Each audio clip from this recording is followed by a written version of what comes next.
Got it. So if ever you have to create a locator, by default in Maya, they are a default green.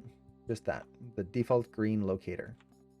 Now the problem with that is that when you start getting a lot of them, or they're kind of set into a bunch of other controls, it can be very, very hard to distinguish them or find them.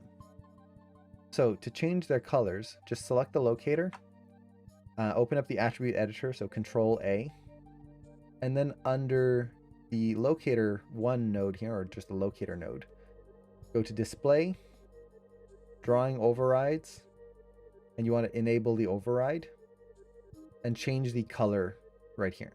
So index is basically, you have these set colors that you can choose from. So I could set this to pink, and haha, now it's pink.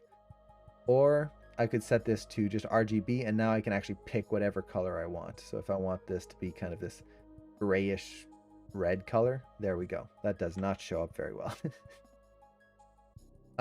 So there you go. Select the locator, attribute editor, enable the override, and choose the color.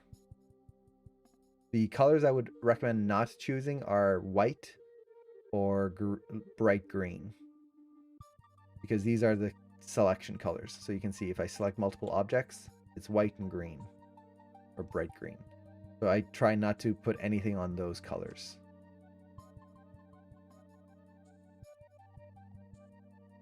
That's the same color.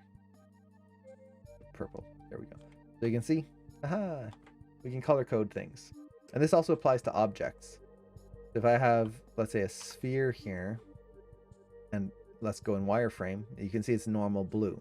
Everything kind of gets the same color blue if you have a lot of geometry over top of each other, like that. If I go in here and enable overrides, I can change the color index, and now that wireframe is pink.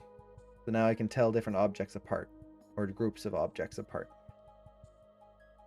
I don't usually use that too often in animation, but when I'm modeling, that can be very helpful.